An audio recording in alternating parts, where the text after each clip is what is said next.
So, I want to talk about the mess that we make in our kitchens, the mess sometimes it happens in our lives. Isn't it so much better to clean as we go? I learned that lesson. Last night the juicer was dirty and I didn't clean it up. This morning I went to make a juice and the juicer was dirty, so I made the durian pudding. And now the durian pudding has been sitting out and I wanted to be outside and play all day, so I have to come home to this.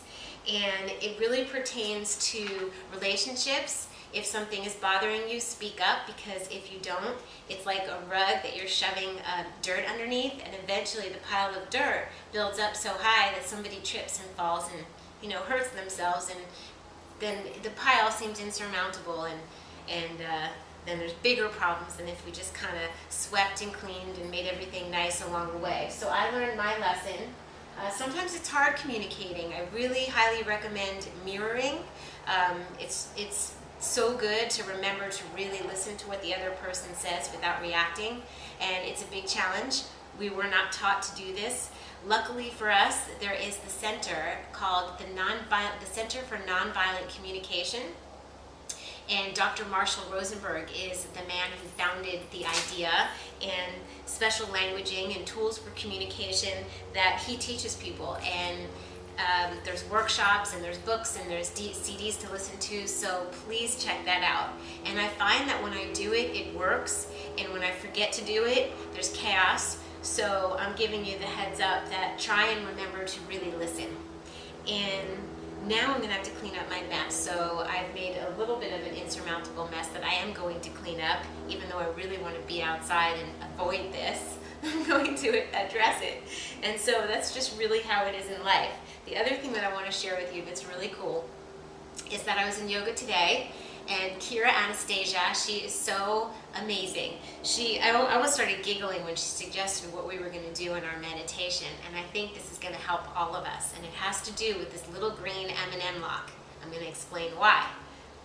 So we closed our eyes, and she said, picture things that you have a hard time letting go of. Could be books, could be clothes. And she said, picture it in a pile in front of you. So all of a sudden I started seeing, I was like, well, I don't really save clothes. I'm pretty good about that. And books, I'm down to just my favorites.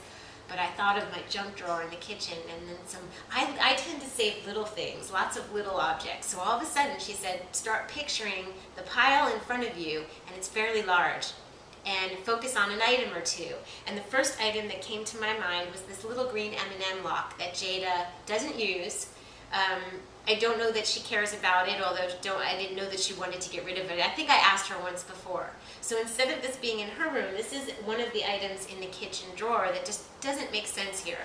So I know this is one little thing, but if you do this with hundreds of things, then you will end up with a large junk pile, junk drawers in each room.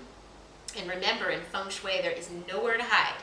So the good news is that, and then I pictured some Barbies that were down in the garage that my mother gave to me, and I all of a sudden started picturing, okay, those chairs, this crate, that thing, and I was able to, she said, picture the item, and then to the left is no, to the left is yes, to the right is no. So whatever goes in the yes pile goes out the door, or however you want to work it. So in my mind, I decluttered my entire garage while I was sitting in a meditation for 2 minutes. So I am going to be physically clearing the garage, which is empowering.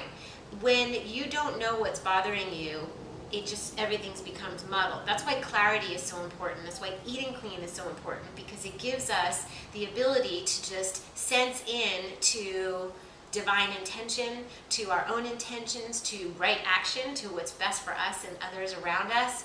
So the good news is when you identify your behavior patterns, or you identify what's holding you back, or what's stopping you from losing weight, or stopping you from your next career move, or the love in your life, when you identify at least your behavior pattern, and then you can actually physically do something about it, which to me is what feng shui does.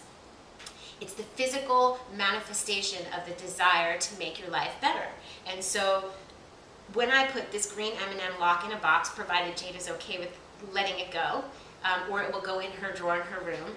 I am physically moving energy. I'm physically saying it's not okay just to have tons of stuff that doesn't have meaning just because I'm afraid to let go of it, or, you know, it's time to let things go. And she also said this is the year of the dragon. Yeah, we know it's the year of the dragon, and the year of the dragon means incredible amount of creativity, and it also means blowing out some things, you know, dragon's breath, blowing out some things that don't serve us, that stand in the way. So she said it's kind of destructive, and actually moving things out is a kind of destructive act. But don't despair, because you will be letting things in. You may not be seeing them at the moment.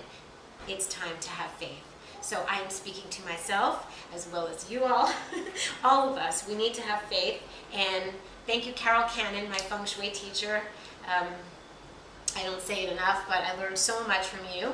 And I want us all to at least take 9 items and do something with them, move them. And get your greens on first and foremost. Excuse me. And I will see you guys later.